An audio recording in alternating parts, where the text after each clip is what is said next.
And live. Hello, everybody. Been a couple weeks. Good to be back. Just been enjoying my summer. And I don't know what it is. I think it's all the reports from schools saying that their enrollments are down. That's really got me thinking about education again. I've obviously covered this topic many, many times. And I really feel like this is kind of a unique moment with COVID. Just a lot of people, it's very interesting, a lot of people on the left are insisting that schools not open. And then just a lot of people, probably regardless of political affiliation, are just choosing to not enroll their kids in public schools. Now, obviously, I would wish the numbers to be 100% taking their kids out. That's not happening. But many, many people on the margins, who knows how many thousands, a million, a couple million. I mean, I doubt it, but that would be amazing, are going to take them out and put them into homeschooling, private schools. This really is like, there's a couple silver linings. Like in the market, we're seeing, I think, two big things that I'm noticing right now. These may not pan out in the end, but one of them is the work from home movement. A lot of businesses are showing that if you can work from home, it's actually cheaper to do so, right? Their employees will be happier. They'll be able to manage their time much better. That will save them commute time, and it'll save the companies the expense of maintaining an office location. And so many are opting to do that. I have many friends who have done that. They lived in a city a long time.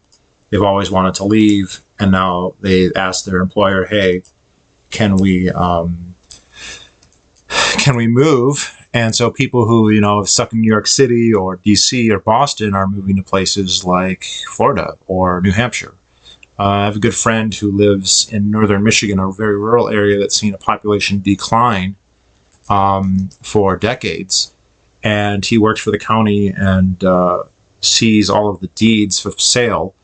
And he said I forget the numbers, but in the last month he'd seen like 150, 160 deeds of new purchases, and only one of them was a local person buying a local property. They were not out of state necessarily, but people from big cities like Detroit or Chicago, Grand Rapids, buying property in a more rural setting. And so you're seeing a lot of people who are doing that. So I think that's one of the big trends we're coming at. And as a market trend, I'm happy with that. Kind of neutral. I don't have a stance that it's better to work from home than it is from an office.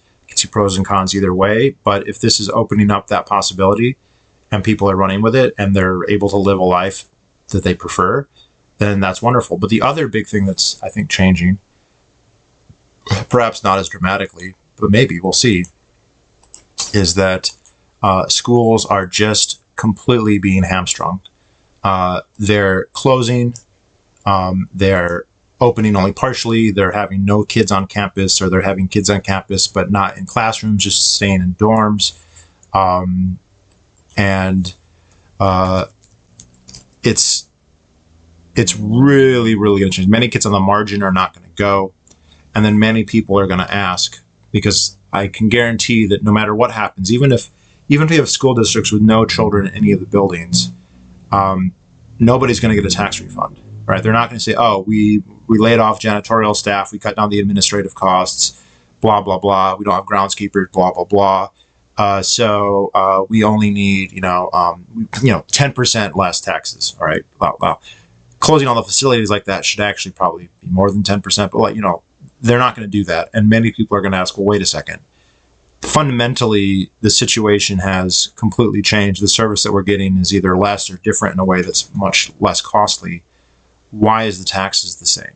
Why is there no decline? Why is that the case? So that's going to piss a lot of people off. Many people are pissed off at it anyway. This is going to make it much worse. And then just families who are like, maybe they're worried about COVID, legitimately or not. Maybe they just think, well, if the school is going to be at home anyway, why not just do our own curriculum? And there are already curriculums that existed. They're already online homeschool, home learning materials that have been on the market for years. I mean, if you were set up to do this, if you had, just the ones that come to mind would be like the Ron Paul homeschool curriculum. that's already been on the market. That's already been a thing. Well, I wonder how their business is doing right now. I'd love to know. I bet it's doing well. So let's just update this information. And again, it's not going to be everybody, but it's going to be a lot of people. And it's also, I think, going to really loosen the grip. You know, the people who, so much of the appeal to public schools is tied up in the nostalgia of the people who went there, that if you had your senior year or your junior year, whatever it was, just eviscerated by this event, you're going to have a more jaded view in general. Not everybody, obviously, but some people will. And it just will be robbed. The baccalaureate, the graduation, the prom, all that stuff just being wiped out is going to rob it of all of that ceremonial heft that it really relies on to the point that it's like, what are they hiding? You know, academically, it's just not there. So they have to rely on all of this tradition and ceremony and, you know, tugging on your emotions to really make people appreciate it, because they don't appreciate. I mean, people will say that people value learning and education for sure, but what they're getting at public schools really isn't that. And so they have to turn to these other things, school spirit, being on a sports team, things like that. And so this is a phenomenal, you know, and I'll qualify this. Obviously, there are people dying, blah, blah, blah. That's terrible, you know. But for this aspect of the development is not a negative one. In fact, it's one fraught with opportunities, loaded with opportunities. And I think that libertarians are well placed to take advantage of it. So I'm going to be starting a series on my podcast just about education. I've been reading a lot of books on it. I'm reading one right now about teachers unions called The Worm and the Apple. Book that I remember seeing it on Book TV when I was a freshman in college. And then I just interestingly saw Gavin McInnes talk about it like a week ago, and I thought, oh, okay, I remember that book, so I'll give it a read. So there'll be considerations on that, but education's been a topic that I've been really interested in a long time, and I think that now is a good time. Kind of feels like, you know, school's starting back up to the extent that it is. It's kind of tends to happen when around graduation until and around August. I get really into that. Let's see. Libertarians. Sorry, as I update this. Got about an hour and 15 minutes, and then I have to go to a jiu-jitsu practice, but that should be plenty of time to get reacquainted. Hope everyone's doing well, having a good summer. I've been very busy with summer activities, and it's kind of cut down on the YouTube and everything, but that's fine. But I do want to get back into it, so here we go. Save. Boop, boop, boop. Change of save. Awesome. Follow the floor arrows. Hello, everyone. Stevenson fan. So, yeah, this has been, it's fascinating where, like, Trump is now making a political issue of the schools will be open. And the left is saying that's wrong. The schools shouldn't be open. And I'm like, wow, the left is saying the schools shouldn't be open. That's like a unforced error. They should take it. The Republicans are never going to run the schools. The people who staff the schools are never going to be Republicans en masse, at least on average. I'm sure there are Republicans in the school districts, but very few. The teachers' colleges have been controlled by the hard left for a very long time. They attract the hard left. That kind of midwit person, and that's an interesting thing. You know, public school teachers, people in education colleges typically have below average scores compared to the other people in the colleges, believe it or not. And so you're not dealing with the best and the brightest by any means. And the teachers' unions are absolutely opposed to merit pay. So there's no incentive for people who actually have skills to really go unless they have a really strong ideological reason to want to teach. Some people do. And of course, there are people who maybe they aren't that sophisticated or do well on tests, but nevertheless become good teachers just through their own personal development. That can happen. That does happen. But as a norm, as an average, that's very unusual. So I don't think that there's any kind of hope. If we were talking about trying to reform the public schools by staffing them with libertarians or Republicans, I just see that's never going to happen. The only real thing to do is to curb their power, right? To make them non-compulsory. That was the single reform that John Taylor Gatto most famously advocated. He said that they just make it non-compulsory. He didn't think they would last 5 years if they did that. maybe he's wrong, maybe he's right. Being non-compulsory is the obvious, the simplest reform to do in terms of making them better, because people will leave, right? They'll become more efficient, really, because a lot of students who don't want to be there won't be there. A huge part of the problem is that they're forcing everybody to go, irrespective of whether they want to or whether they should go, among many other problems. And then people who feel like they have better options, and indeed any thinking person will know that, will leave, and they'll be better off, and the people who stay will be better off as well, because the schools can try anyway to tailor their programs to the remainder, the people who stay behind. Homeschooling, unschooling, private schooling, those are all alternatives people have, thank God. The public schools really are reliant on that compulsory attendance. They're also reliant on the taxes. It would be, the next best thing would be to have people who don't go not have to pay. That would be a huge, huge win. I don't see that being very likely, but the idea that we're going to staff them with libertarians or fill them with conservatives, it's not going to happen. They don't run the teachers' colleges. They don't attract that kind of person. So let's see. Schools for most parents at this point are babysitting while they go to work. Yeah, it's interesting too when you, like, the cat is kind of out of the bag that they're not necessary in terms of scholastic achievement or education, right? In terms of learning academic subjects, there's no question that you don't need a public school. You don't need that kind of institution. You don't need teachers. You don't need all that stuff. And so the arguments for them quickly devolve into things that, even if you accept these arguments, they don't justify the system that we have.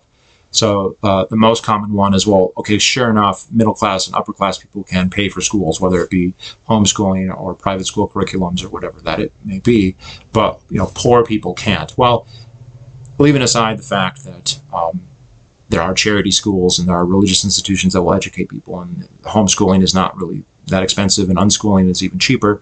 Even ignoring all that, that is a very, that's an argument for having a welfare school. That's an argument for a school that exists, run by the government, for people who want to go to school but can't afford to, right? You have a pauper school, you have a place that will give people education if their families can't do it, okay? It's not an argument to make school compulsory for everybody and force everybody to go, right? That would be like, if, to take a similar example, people say, well, markets are great, blah, blah, blah, but some people are poor and can't afford food, so we should have a welfare program to provide people with food. Okay, but you wouldn't then take that program and say, okay, now, but everybody has to go and get their food from the welfare program. All right, food stamps or WIC are not, nobody who justified them or created them said, okay, now we're going to make it so everybody has to be on food stamps and everybody has to be on WIC and you have to be in a WIC program and blah, blah, blah. No, that's kind of silly. That doesn't make any sense. So that argument is a good argument for a welfare. That's not a good argument, but it's an argument for a welfare school. And that's historically, that is how government schools got their start. Government schools did not begin as compulsory for everybody. They were schools run by the state, essentially in Massachusetts or at a municipal level, say Boston or Plymouth, and they run a school for paupers, for people who can't learn to read the Bible on their own. They've got a publicly funded institution that will help do that. That was for, and the compulsion only came 50 years later, and in gradual steps, and with a lot of resistance, I should point out. The other thing, interestingly, if you read the really strongly anti-homeschooling rhetoric, and I think I talked about the article there by the Harvard law professor, it's quite interesting. At no point does she make the argument that it's impossible to be educated by homeschooling. All the evidence, she even admits this, the evidence that we have is that it's at least as good. Now, she questions that evidence. She says a lot of those studies are done with a pro-homeschooling bias. I don't know if that's true. Let's assume that it is, but she didn't provide any contrary evidence. She even admits there is no contrary evidence that shows that they're scholastically inhibited relative to public school people. So, if someone is biased as her, that's the best she can do. That's pretty weak. But she goes on to then say that the real reason that we need public schools is in case you're getting abused. If you're getting abused by your parents and you are homeschooled, the chances that it gets found out are very low. But if you go to a public school, there's a chance that they'll find out. If that's the reason we're having public schools, then it's like you wouldn't build the public school system just to do the function of CPS. right? Why are we bothering with, if that's what your concern is, if you're really worried about abuse, and like, I'm not saying that isn't a problem. It does happen. It is a problem. The government's ability to mitigate that threat is questionable, but let's just say it is a problem. Then that would be some kind of CPS agency. That would be some kind of check-in. That would be some kind of interview system. That would not, let's build giant buildings and staff them with history and geography teachers who don't give a fuck and who don't know anything and collect why. You don't need any of that stuff to check somebody to see if they're being abused by their parents or relatives or guardians or whoever it is. So it's like that. Even if we want to accept that that's a valid point or that there's a concern there, a genuine concern, it doesn't logically follow that we build the apparatus that we have. You would just have some kind of safety net to check to see if people were safe or not.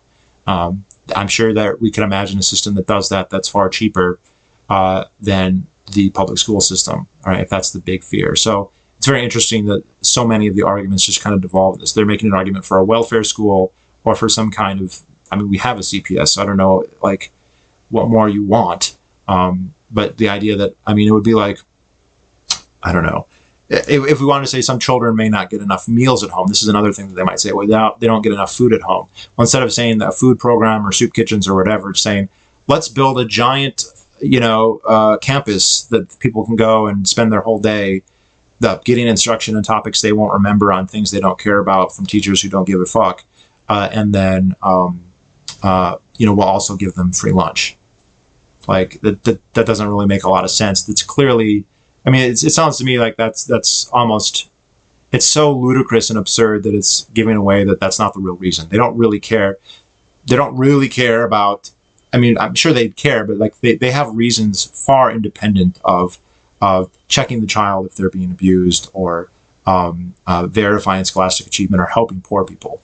And if you read the article by the Harvard, I should remember her name, but the Harvard law professor criticizing, she talks about there should be a prescriptive ban on homeschooling. And she says the reason why is for political democracy. People need to be taught to be, quote, good citizens. That's a very polite way of saying that they need to be politically indoctrinated to fit within a certain range. And she makes no bones about it. So anyway, if you guys are interested, I'm going to start redoing the podcast. It's been like 2 months. Like I said, I've been very busy with summer. I've already uploaded the first episode. There should be a link in the description to that. I'll do a series on education covering all the aspects: elementary, middle, high, college, the unions, homeschooling, private schooling, the history, all 9 yards. Very important topic, and also a pertinent topic right now, because we have a situation where many people, thousands, or if not millions, are going to be moving away from the public schools. The bar has moved on COVID. Originally we were talking about flattening the curve and stopping the emergency rooms from filling up and being unable to provide emergency care. And it was quite sobering back in March what that seemed like was going to happen. It hasn't happened. If it came even close to happening, it was in New York City, the place that was the most draconian in terms of lockdown. And now it's boiled down to, if there's a chance you could give it to somebody and they could give it to somebody and they might die, which is a possibility that I fully recognize, then restrictions, lockdowns, closures are justified. I think that is a debatable and highly erroneous threshold to go on. But if that is the threshold that they're operating on, and there's no question that is the threshold that the political left has adopted and the social left has adopted, then public schools should not be opened.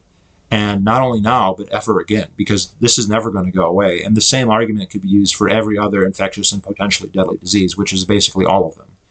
Right? There are very few infectious diseases that carry a zero risk of death, at least to some people. COVID might be more contagious and more lethal than most. I just was hearing that they're converging on a 0.7% mortality rate for this, which is pretty bad for something that's this contagious. Obviously, certain age groups are much more susceptible. Certain things create higher risk factors. So again, I don't want to minimize what's going on, but the standard that they are now talking about, they are insisting, which again is a complete goalpost shift from flattening the curve so that the ERs are not swamped to nobody, any spread at all, because some of those people, 1 in 1,000 or whatever, may die. 1 in 200, say, is unacceptable. Then if that's the logic of the biggest proponents of public schools in our country, the left, the Democrats, the socialists, if they're the ones saying that, then many of these schools are not going to be open. And if they're not open, many people are going to ask honest questions about their kids' attendance and about funding them. You know, and those questions, everybody's asking that question. People who are going to college right now, who are doing online classes, are wondering, why is my tuition the same? Why is this the same? Why do I have to do this, this, and this? Why do I have to pay this much when the facility, when the institution, you know, the brick and mortar institution that I went to is 90% closed or 50% closed or whatever the case may be. And then you, of course, have the juxtaposition between schools that are open and schools that are not. There are universities here that are definitely closed. They're not going to have any students next year. There's other universities that are definitely open. There's going to be tons of questions as to why. Stephen Kosa says schools for most parents' point of view are babysitting for them while they go to work.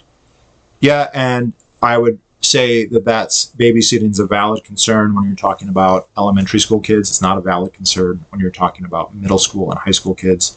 They should be free range as far as I'm concerned. I think the evidence for that's pretty strong. That could be Robert Epstein from Teen 2.0. That could be Jonathan Haidt from The Coddling of the American Mind, or The Happiness Hypothesis, or The Righteous Mind. Another interesting thing that's happened here is I think a lot of parents have had to be stuck home with their kids. And in some cases, it's made them realize that they don't like each other or that they want them to be out of the house. And others, it's made them closer. So we're going to get this. The state has been interceding in family affairs in a way that's, I would say, quite disturbing. And that interference has been mitigated to a very large degree because of COVID. And that's making people have to confront their families in a way that they didn't before. And that's going to be good and bad. Hopefully it leads to many, many honest conversations. But I think that's absolutely right, that it's seen largely as daycare from the point of view of the parents. And they're not really, it's amazing, but what you learn, the value of what you learn is just assumed to be kind of not there. Like the reasons you go are not because you are learning skills that you will need for a job, or that you're becoming scholastic in some sense, in some academically necessary sense. Nice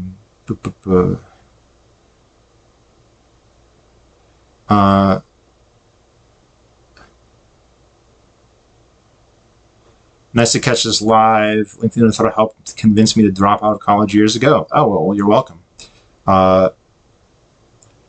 You should get and read Thomas Sowell's book on charter schools if you haven't. So I have it on Audible. Jared, I haven't listened to it yet, but I have it on Audible. I'm reading The Worm and the Apple right now by, who the fuck is that? Peter Brimlau. Here we go.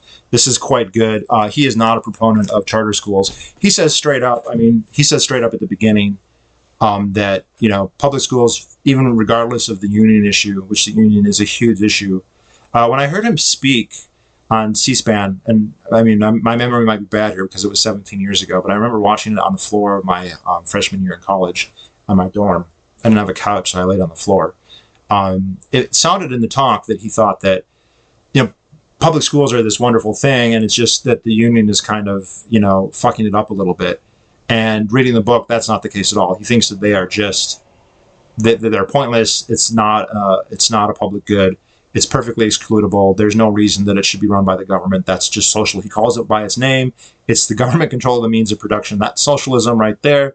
And they are unnecessary. They don't work. They're poor. They're horrible. He is acknowledging the political unlikelihood of that being abolished. And so he's talking about curtailing the power of the unions, just as one of the many problems with public schools. But he actually quotes Lou Rockwell from the Mises Institute in there pretty well. So he's a better libertarian than I would have thought for such a mainstream book.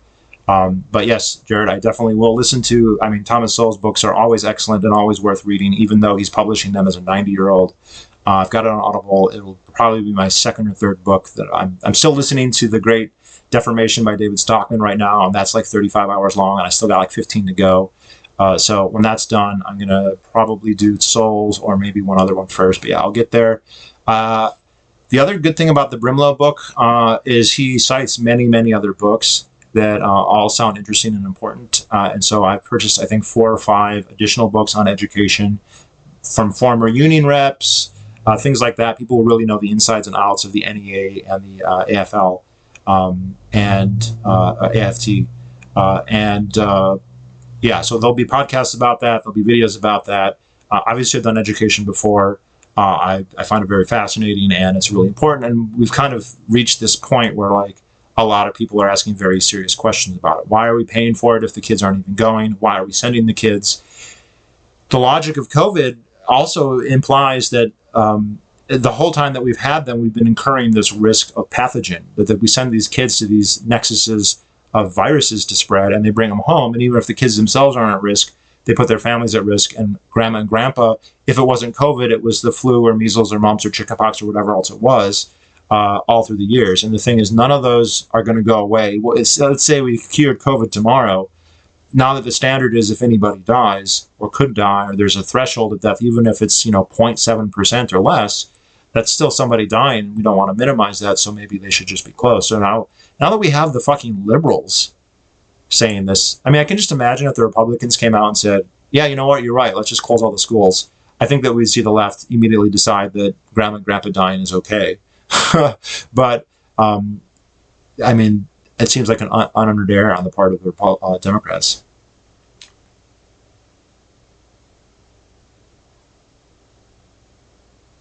The early indicators were that this was essentially an airborne SARS, which was an extremely dangerous prospect because that had 10% mortality rate and no vaccine. Yeah, the early reports were just based on the people getting hospitalized, and we were looking at like a 15% of people needing intensive care, 50% of people needing some hospitalization, and like 3 to 5% of people dying, and also being highly infectious. And that's, I made videos in March to that effect. That was, that's how it looked like at the time.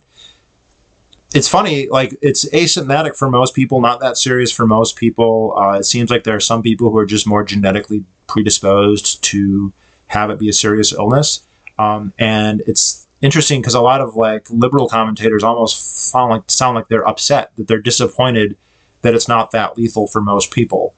But I mean, I think that's a good thing. Now, there's a problem with people being asymptomatic and spreading it, but it's a good thing that most people who catch it are not going to get very sick. They're certainly not going to need an ICU, and they're not going to die unless they have other major comorbidity issues. I think that the potential seriousness was such that I can understand many measures that were being implemented. All right, the travel restrictions, closing the schools, all this made sense to me. I think people deciding to voluntarily socially distance totally made sense. Especially as a precaution, because we didn't know it wasn't going to be that bad. It's more of a 0.7% mortality rate, and that includes everybody. It's a much higher percentage. I think if you're over 80, it's more like a 5 to 10%. That's pretty bad. This gets into a nursing home. It's bad news. It's absolutely bad news. Should we grind everything to a halt? I don't think so. Should we have forced businesses to close? I don't think so. Should the schools be closed? Well, the schools should be closed anyway. If I'll take it if that's the reason why they're going to do it. It's not the reason I would choose to do it, but that is a good reason nonetheless. And like I said, I've read this before. There's evidence that the fact that we had schools was always spreading diseases, whether it be the flu, the cold, whatever else. And we've actually been experiencing morbidity because of that this entire time, just not from COVID, from everything else. If the new metric is that if anybody catches it and spreads it to somebody else who might die, therefore restrictions are justified, then public schools should never open again. Is the death of 200,000 old people worth that? No, but I mean, the virus is going to take its toll, and there's no kind of moral impetus on somebody else for that happening. Or I can't really blame somebody else for that. For the virus. The virus is not even thinking it's doing its own thing. What's the book that you just read? The Worm in the Apple? How the Teachers' Unions Are Destroying American Education by Peter Brimlau. And again, I saw this on Book TV in 2003 when I was a freshman in college, getting an education degree, no less. And then I recently saw Gavin McGinnis mentioned it like 2 weeks ago. And I was like, oh yeah, I remember that book, and I bought it. And it's pretty short, so easy. I'm not done with it. I'm about half done, but it's definitely a good book.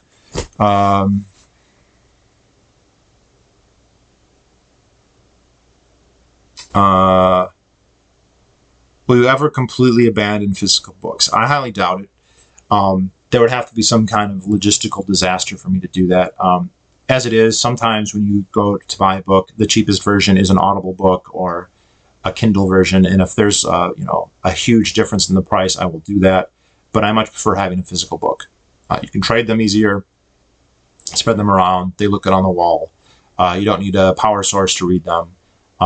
So I enjoy them. It's very much the Jean-Luc Picard effect. And I don't have a really good way to read the digital books too. Like you can read them on your phone, but I don't see myself reading a book on my phone.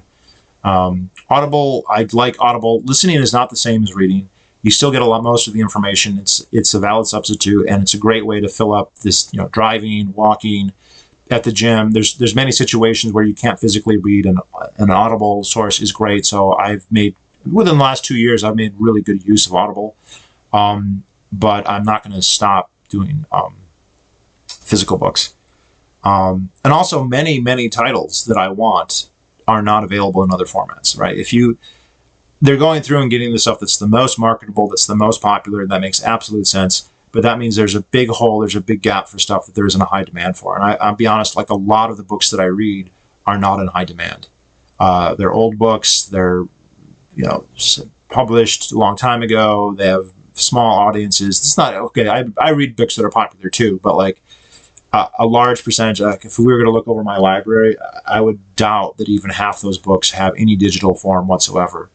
But we'll see. But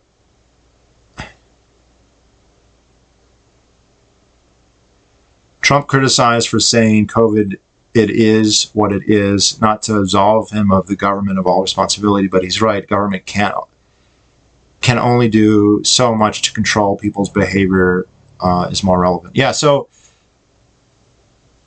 I was just listening to Sam Harris's interview with Sanjaya Mukherjee, and I think it's Sanjaya Mukherjee. Is that his book?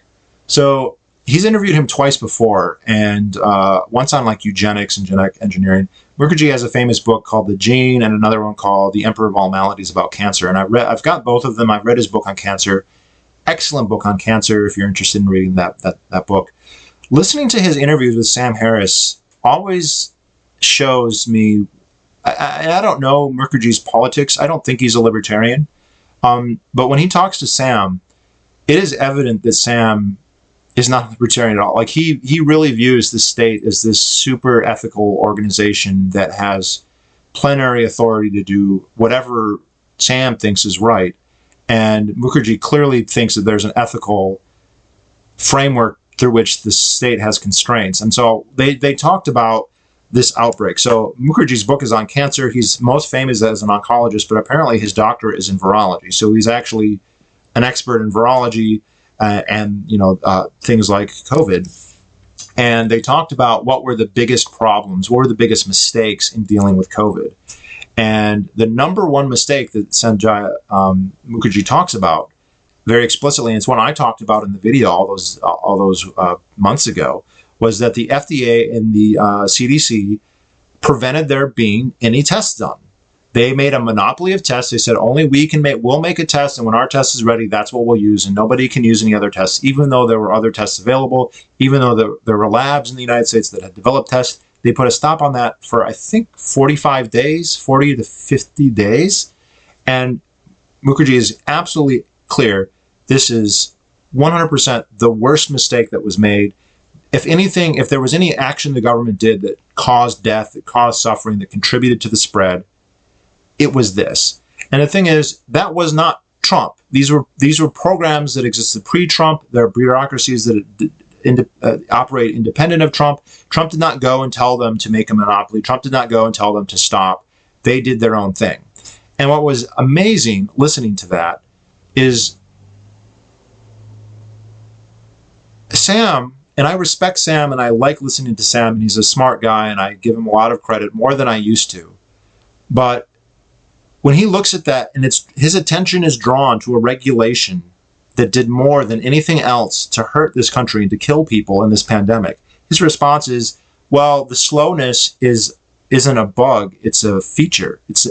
We want that. We want a CDC and an FDA that's super restrictive and super slow and super cautious and super like that. So he's not even he's not angry about it. He doesn't think that was a problem, even though his expert is telling him that's the biggest problem that there was. And they don't recognize, they don't see it through the lens of a libertarian, like, oh my God, regulation just killed 100,000 people or whatever. They look at it like, oh, they just made a mistake, a bureaucratic mistake. But Sam is like, no, it's fine. That's what we want. And then he gets all upset because Trump says something, stupid like that in a press conference. And he's more angry about something Trump said, even if it is bullshit, whatever he said, than he is about the FDA and the CDC stopping testing. Like, people were begging them to test, begging. And they're like, no, monopoly, us only. We're the only ones good enough. And for people like Sam and their worldview, they cannot see that as an issue. It does not matter how many people die because of a regulation. Regulations are good. And he even says, look, the reasons they're there are the reason it's the way it is to protect people. Well, bullshit. Okay. Regulations exist as a form of regulatory capture. Right? They're under the control of special interests, whether we're talking about regulations of the meat industry, of the restaurant industry, of the hair braiding industry, of the floral arranging industry, or of the healthcare industry. All right. They're under the special interest. The regulatory agencies are influenced to the point of near control by the industries that they regulate.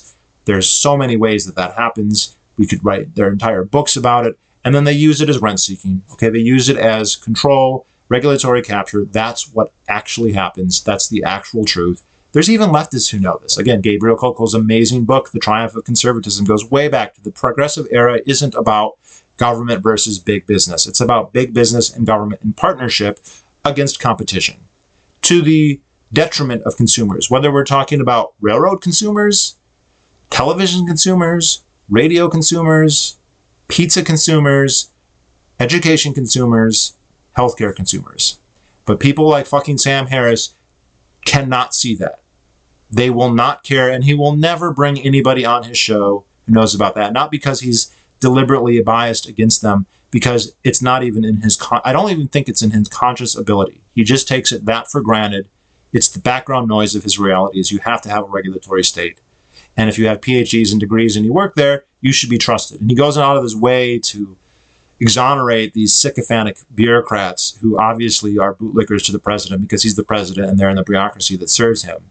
And the fact that they restricted this and killed who knows how many thousands of people he elicits no reaction from him that indicates that he's upset or angered or feels anything wrong with that. But then Trump says something and he's like, oh my God, you're out of line. You're so crazy. This is such an embarrassment, blah, blah, blah, blah, blah. And it is what it is. This goes back. I mean, there were horrible, horrible pandemics, right, during the age of exploration and the age of colonization. But the colonizers weren't trying to do that. They didn't understand what was happening. It was completely out of their control. And so to switch that, it's a tragedy. It's a demographic catastrophe. And it's a tragedy. But it's not something, it's like a volcano eruption or a hurricane. And until you start getting into policies that exacerbated the issue consciously or, even if it was an accident, that's when you can start pointing fingers. And you can do that with things like the FDA and the CDC. But I would also say, even if they had done everything right, the idea that they are going to stop the spread of this seems highly unlikely. Like, none of the countries that did well stopped it completely. So,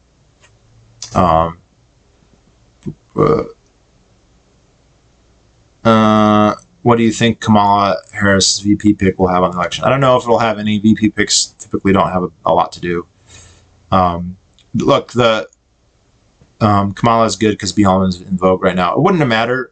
Look, BLM and Marxists and communists, they are all for the Democrats. It doesn't matter.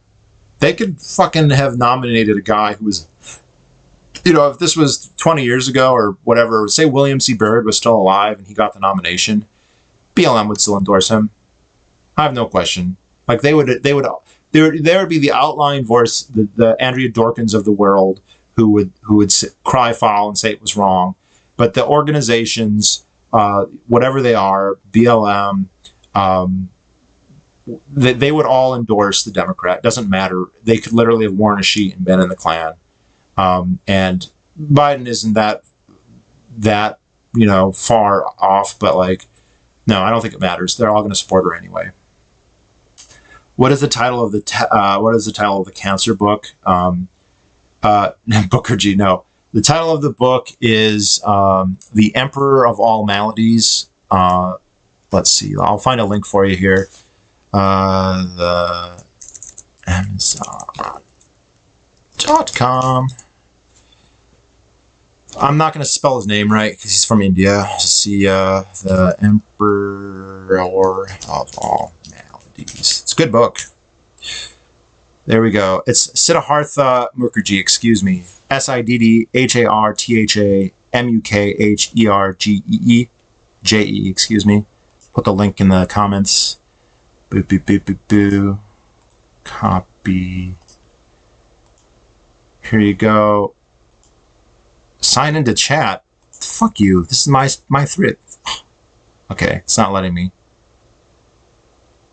It's not letting me do it. Sorry, but that's the title, Emperor of All Maladies. Same thing going with the vaccine trials. People are willing to get vaccines and get infected to test safety, but regulatory agencies prohibit that type of procedure for vaccine trials. Yeah, in fact, I think they even prohibit you like paying people. Like they prohibit you from paying people. You can't sell your organs, right? There's all these things. Thousands of people die of kidney failure and are on waiting lists for kidneys when people can donate. People can sell their kidneys, and they're not allowed to. And I don't know. I mean, we're all excised about grandma getting COVID, but the people who die waiting in line for a kidney, when there's plenty of people who could sell a kidney and do well with the $50,000 or $40,000 they get. Is Sam Harris ever going to do a video on that? Does he even think about it? Does he even care? No, he doesn't give a fuck. It's not even that. He doesn't even think about it that way. It's just like in his mind, and I'm using him as an example here, and I consider him a more enlightened leftist. But even for him, like the state is this absolutely necessary thing. It must exist, and there's going to be some bureaucratic friction there. And even if that bureaucratic friction is people dying unnecessarily, then so be it. And those deaths are just par for the course. They're just the price you pay for civilization, right? People say taxes are the price you pay. Well, he would agree with that as well. He'd also agree that people who die because of regulatory oversight also, right? And I think there's a presumption there. There's an assumption that, well, sure, the regulations kill some people because they don't allow medications on quicker, or they raise their costs or whatever. But there's an assumption that if you didn't have the regulation, that more people would die because of unproven technology, unproven medicines. That's wrong. That is assumption. If you try and parse that out and look at the numbers, what they likely be, what they wouldn't be, the fact that there still would be market regulations that would be both more efficient and in some cases more stringent, right, and less corrupt, then they're they're acknowledging almost that there's a math problem there, but then they're not doing the math, and they're just assuming, well, the answer must be that more people will die, and then there's this mythology about where regulations come from. There's so many mythologies about, like, a lot of people think the states come about because there's all these free rider problems and public good problems, and Neolithic people got together and like, well, we don't have a state and it's been kind of chaos because who's going to build the canals and how are we going to regulate pollution and blah, blah, blah. And so, you know what, let's just have a king and he'll make those decisions for us. There's no evidence that's how states came about. That's just completely conjecture. And it's what we do know about the ideology of those early rulers, and we do have a lot about their ideology because that's pretty much all the texts that we have, other than like market transactions about how much barley cost and things like that. They didn't see it that way at all. That's not how they talked. That's not how they believed they came to power. That's not how they characterized their power. And similarly, people think that regulations came about because consumers were bereft with all these horrible products and given dangerous medicines and horrible food and everything. There's rat poison in the food, and it was a horrible problem. And they begged the government, "Please help us! Please help us! And the government said, yes. The founding fathers were wrong. Oh my God, the Constitution was, they didn't know. There was no such thing as food poisoning in the 18th century, they just didn't know. Now we know that there can be industrialization and the Industrial Revolution have made everything so much more dangerous that we need to step in, and we're going to make regulations to protect you. Of course, that's what people think, because the only thing they know is Upton St. Clair. They've never read it, but they've heard about it. That's what you learn in public fucking schools, and that's what they believe in. They don't know that the people who actually lobbied for the government to regulate things, people who were in there in Capitol Hill, shaking hands, paying bills, pushing legislation, were the meatpacking companies. All right, were the exporters. Specifically, they wanted them to regulate so they could export it and to put out local businesses. Put your local butcher out of business, so you'd have to buy Armour canned beef from Chicago and not from anywhere else. Okay, and that's for them. That's for the FDA. That's for everything. Okay, right down to the people who fucking braid your hair, the cosmetologists, the taxi drivers. All right, who? So there's this myth that sounds good, sounds wonderful. It'd be great to imagine all the power of the state harnessed to protect the little guy, but that's not how it works. I mean, in fact, it so consistently doesn't work that way that it's not a bug, it's a feature, as Sam Harris very glibly dismissed the CDC's culpability in preventing testing for fucking 2 months. It's fucking revolting. And like the ethical blindness of that just is shocking. To me, I mean, that's the libertarian perspective, right? We're not blind to the bureaucratic friction of the state. When they kill people that way, we have, and maybe there are times when, you got to break some eggs, right? There are things where there might be losers, right? And in a free market, there will be some people who die. I don't question that at all, right? There's no perfect system where everybody has a happy ending no matter what. I mean, you can watch the Venus Project, and you can watch Zeitgeist and think that that's possible, but you're a fucking idiot if you do.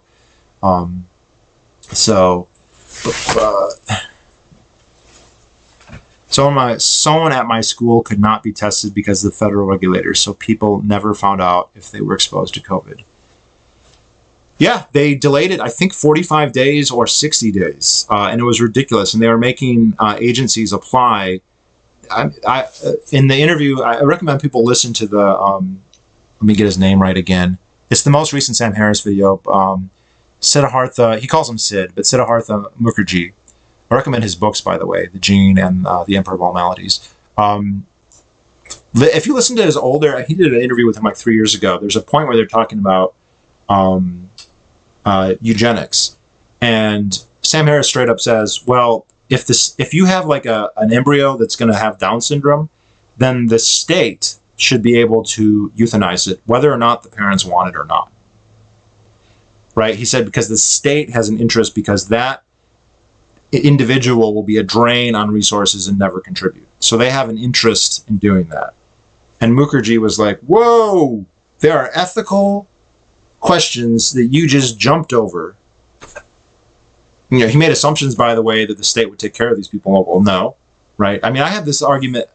I remember having this argument when I was in high school. I was hiking in New Mexico with Boy Scouts with my scoutmaster, and we were debating helmet laws for motorcycles.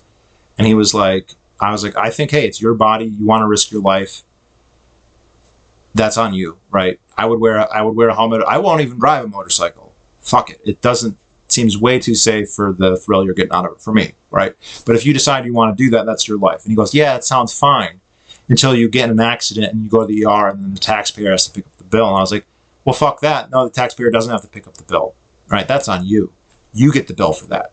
You buy insurance, you don't buy insurance, you pay the price. You have to depend on charity then. That's fine. You can ask for help, you don't have it as a right. Problem solved. The moral hazard is gone, right? And if that's not a complicated, sophisticated read, that's not a hard reason to make, but people's intuition is that the government should be in there doing that. And so Sam's intuition is that a Down syndrome person, if they were born, would be a ward of the state. The state would have to subsidize. No, they don't need to be subsidized. Their parents want to have them. It's on the parents, right? And if they don't want it euthanized, it was actually kind of horrifying to hear him just so blithely talk about that, when the geneticist he's talking to clearly has a more sophisticated humanitarian view, right? Where he's like, yeah, it's not that simple because the state will have to it will be a person who never pays taxes really and who's just a tax drain. Doesn't make it so you can just genocide them. Fuck, it's just, he's a creepy motherfucker sometimes. And I like him, I respect him, but fuck. And the thing is, like, he is like the shining light of moral rectitude as far as the left goes. And he's right on many issues.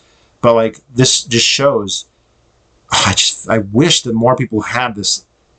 It doesn't seem like a hard insight, but like, that's a real cost. When the state has a regulation, when the state has a policy, and people die directly as a result. Never mind the ones who get drone striked, which again, they don't give two fucks about that. Or in a fucking, a blockade of Yemen. Let's see Sam Harris interview somebody about Yemen. Have more than 200,000 people died in Yemen since we've been subsidizing the war there? Yeah, you betcha. And Yemen doesn't have 330 million people to spread that out. And it wasn't just people in nursing homes. But whatever, we got to do what makes Saudi Arabia happy, right? God, fucking damn it. It's just so very, very frustrating. And it's like, you can point this out. It got pointed out to him in the interview, and he just, it's like when you, I won't use a hypnotism metaphor, but like, he just doesn't see it, right? You point it out, and he just doesn't see it. They don't even deny it. He doesn't even say, well, they wouldn't have died or it was fine. He just, nope. That death is just par for the course for there to be a state. I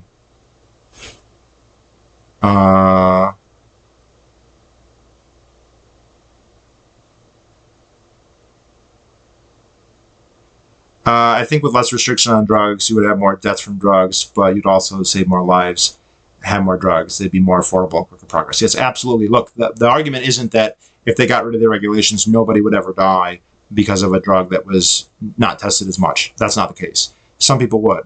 But more people would get treatments faster. Drugs would be cheaper, which means fewer people on the margins couldn't afford them, which means more people would have them. There'd be more development. Without the regulations on the development of the drugs, they would be developed faster and at higher quality. And so if you do the calculus, right, it's just funny that, like, if they die because of the regulations, those deaths just don't count at all. But if they are saved by the regulations, that's the only ones that matter. That is the only way the calculus comes to a point where you become in favor of regulations. And I mean, we really turn this on its head, because the regulations we have today are pretty stringent, and they, an average drug costs $1 billion and takes 10 years. Okay, well, they just price half the people out of the market.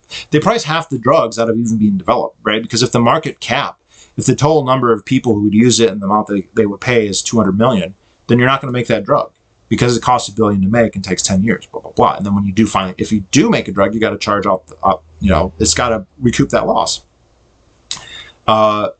So there's that.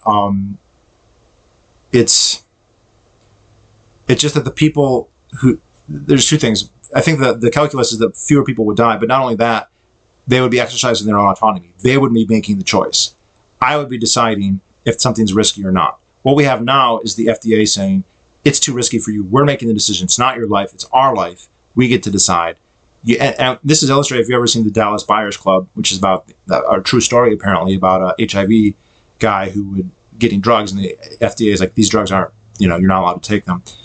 But you could turn this argument on its head, because as stringent as the regulations are, they are not perfect, right? There isn't 100% chance. There's still some chance that you could have a problem, right? You see all these commercials and like, here's all the things that might happen, even if those are, 1 in a million. Well, I could just say, that's heartless. The fact that there's a 1 in a million chance, that's not enough. The regulations should be higher. So instead of 10 years, it should take 20 years and cost $10 billion, right? We need to get it to 99.9999999%, and if you don't want that level of regulation, then you're heartless and you just want people to die, and you might as well be feeding people rat poison, right? That's the rhetoric. You can just turn that rhetoric on its head, and there isn't a point where like the regulations are perfect. So you can just keep increasing the money. There's diminishing returns. You never get it to zero. And so then becomes an very, very arbitrary, where do you put the line? And the FDA puts the line where it thinks it's comfortable for their careers, basically. And where they think it's comfortable is a place where thousands and indeed tens of thousands of people die every year waiting for treatments that exist but cannot be legally sold to them, or they can't afford because of the regulatory cap that was put.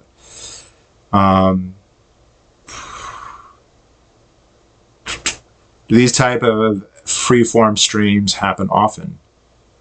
Well, you can look at my channel and see they have happened more recently in the last year than historically. We used to not have live streams, so the first 8 years I had a channel, there were none. Canadians are taking pride in the COVID response compared to Americans. Main difference I see day to day is compliance. Well, Canadians are a compliant bunch. We all know that. They were the loyalists who left the United States because they didn't want to be free, and they moved to Canada. And Canadians have a much higher deference to authority than Americans have, whatever Americans' faults, and there are many. We have a lower deference to authority. Many more Americans are going to say, fuck you.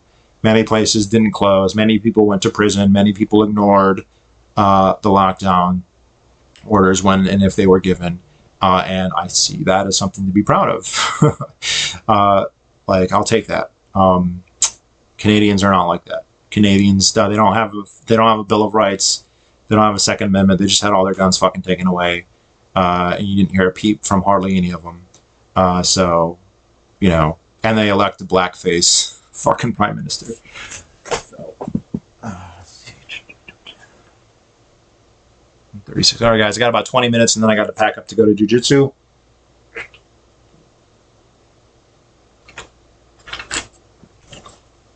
Oh, and to answer an earlier question, jiu-jitsu classes are not online. On June 1st, the governor allowed them to reopen. They did. We had to wear masks, and we could not touch, which was stupid. And then after a month, they said we could pick one person and train with that one person and that one person only if we signed a waiver. And I called the guy with the highest rank. There's only one purple belt. The studio hasn't been there that super long, so there's no black belts and there's no brown belts. There's 4 purple belts, and 3 of them are the instructors. There's only one student who's a purple belt, and the rest are blue belts and white belts. And I've trained with the purple belt guy before. I trained with him quite a lot, and I just messaged him. And I mean, he's a cool guy. He's 62 years old. He beats the shit out of me regularly, which for some guy 62 and he's probably 5'6" or 5'7", should not be the case. But he beats the shit out of me. But I learned a lot from him. So I texted him. I was like, "Hey, do you want to be partners?" And he was like, "Absolutely." So we have practice now in class. We partner up. I'd say the class is half and half. About half the people have partnered up, and half the people remain as individuals, which is, it's not nothing, but it's really inferior to actually rolling.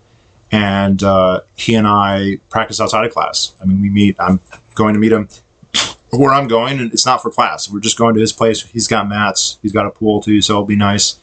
And we will spend probably 2 hours going over moves. We'll just rep the moves out. We typically don't roll that much in practice, but drugs are illegal because it's a source of black funds for intelligence agencies. It has nothing to do with finding efficient solutions to addiction.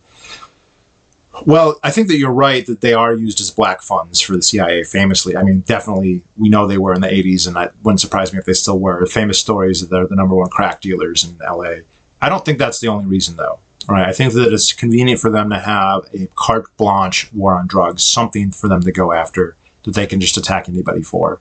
And there might be some sincerity there, too. Right? There might be people who actually think drugs are bad. I mean, I think drugs are stupid. I don't think you should even drink alcohol, for Christ's sakes, but that doesn't mean I'm a prohibitionist. There's a big line there. But there are people who are sincere prohibitionists as well. I wouldn't discount that.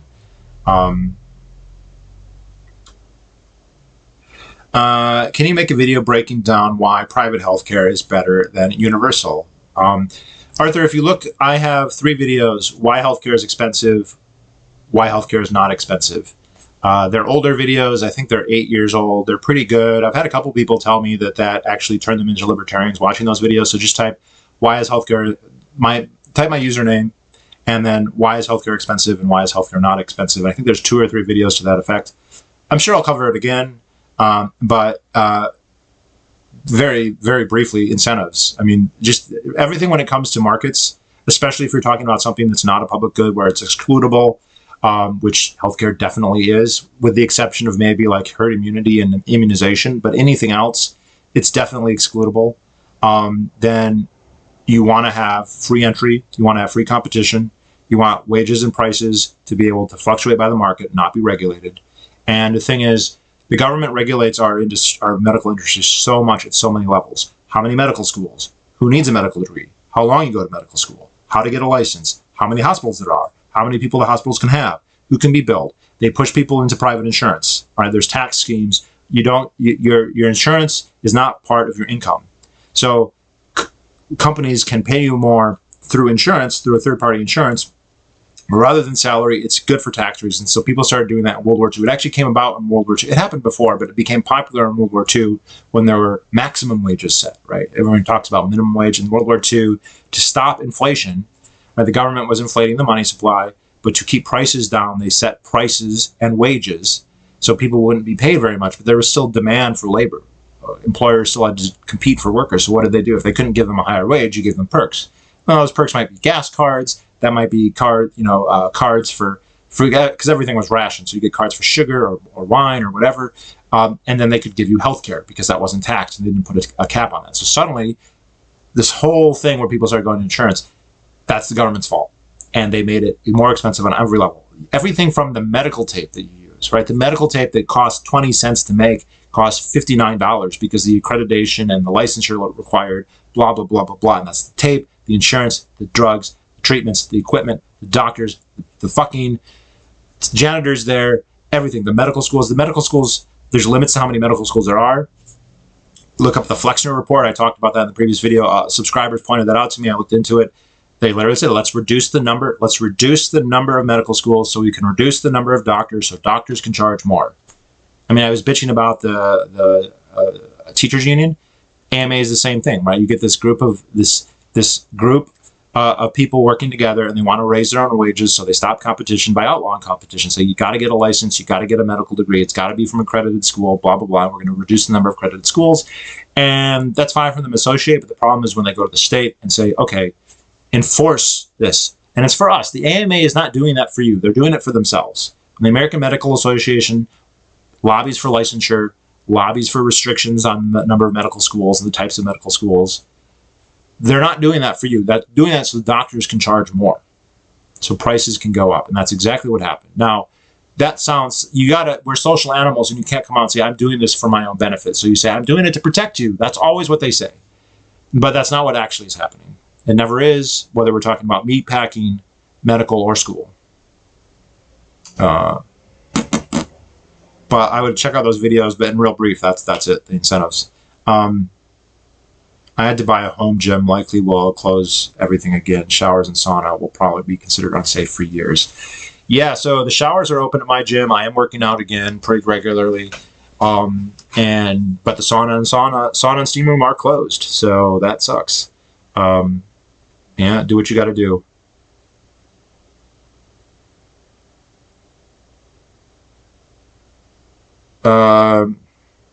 Changing the topic somewhat, but do you have an opinions on the growing infusion of critical postmodern theory and contemporary race issues, the situation at Evergreen College being a case in point?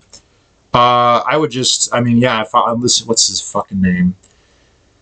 Who's Helen Primrose and the other guy, the guy who wrote all the fake articles about gay dogs and shit. Forget his name.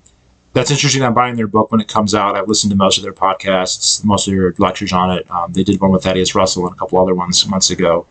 I think that it is a disgusting Marxist plot, and it makes me hate communists even more. And it is clearly just Marxism with a veneer of social justice. It's disingenuous in the extreme. They're full of liars. They admit that they're liars. They're pieces of shit. I hate them. White fragility, all this stuff. Totally horrible. 1619 Project. Absolutely anathema, and there'll definitely be videos on it. Are karate trainers good fighters? No. Karate's bullshit. Karate's bullshit.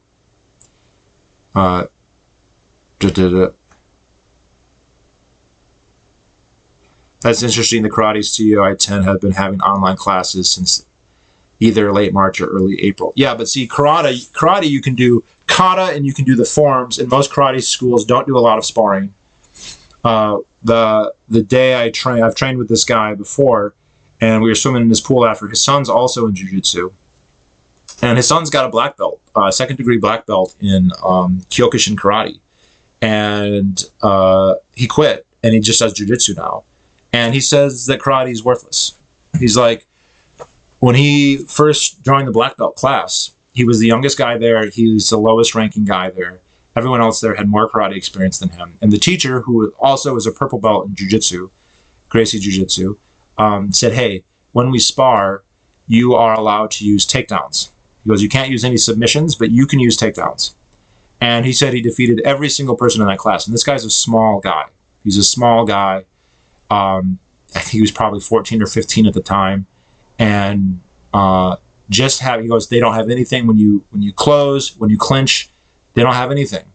There's no karate techniques that are based on once you've been clinched, and once you're on the ground, you're fucked. And so one-on-one, it's basically worthless. So he said that. The guy who runs my jiu-jitsu class, he said that. He's a black belt. He, as a kid, did karate his whole life. And he's like, karate is...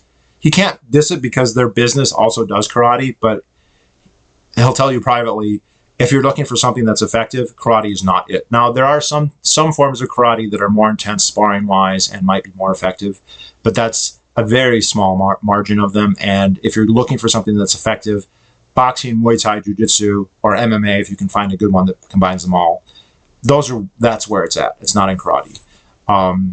Then another guy I trained with, he's got a black belt in Wuchi-Ryu. He did that for like 15, 20 years. And he's like, absolutely no question, 1 year of jiu-jitsu is worth 10 years in karate easily, more than that, right? A white belt in jiu-jitsu will beat the shit out of a black belt in karate, all things being equal. Right? If you say the black belt in karate is 6'4" and way bigger, but sure. Half the people I train with have karate black belts, and every one of them will tell you a jiu-jitsu white belt will defeat a karate black belt every time. So no, karate train. Now, maybe karate trainers know things other, right? So some of the karate trainers at my place are also, purple or blue belts in jiu-jitsu. So yes, they might, but by virtue of their karate, no.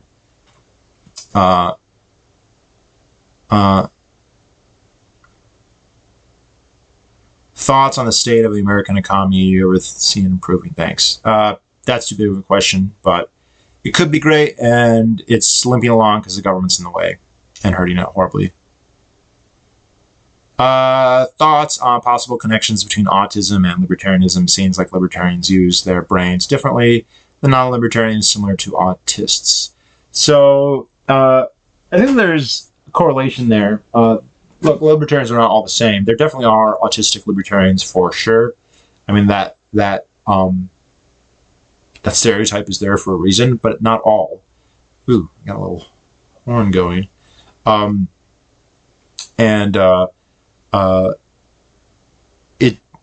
It's not that so much. It's that the libertarian ethic, the libertarian perspective goes counter both to many people's intuitions.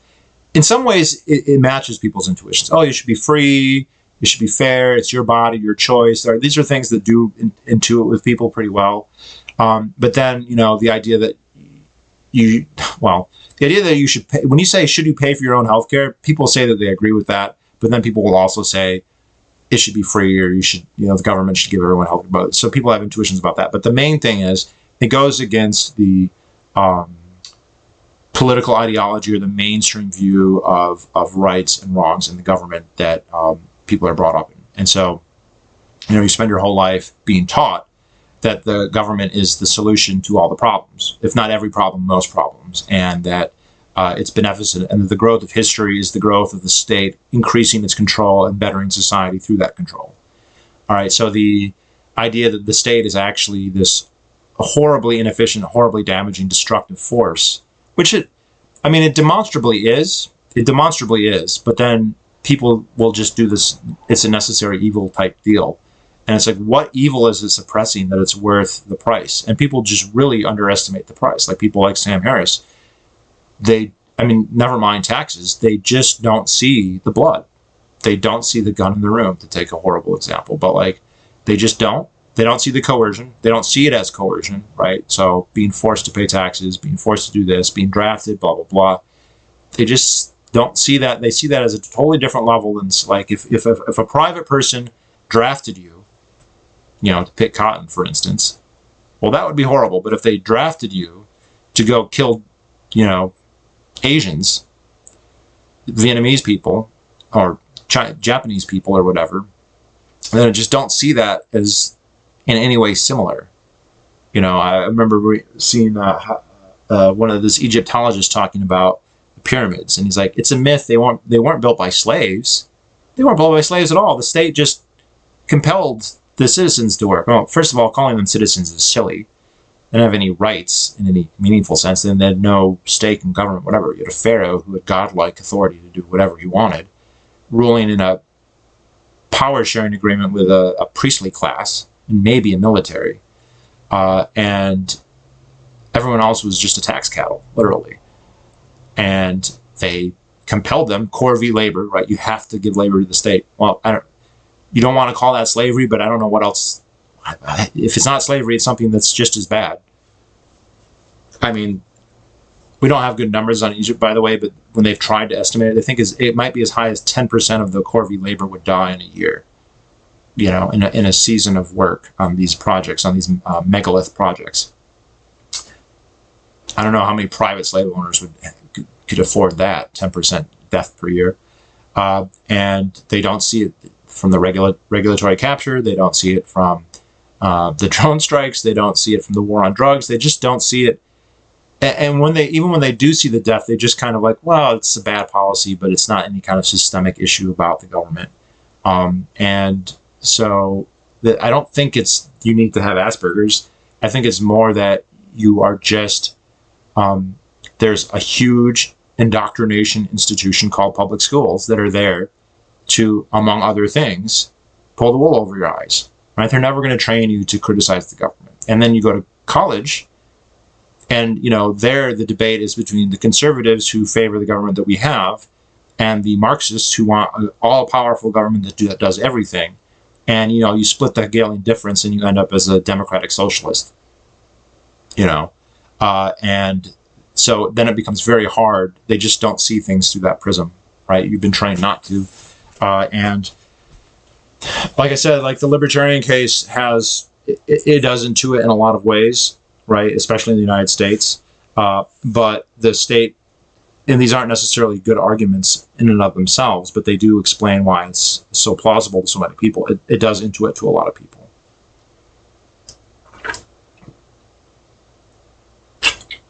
But guys, listen, I gotta start packing up. I gotta go to jiu-jitsu. Should be fun. And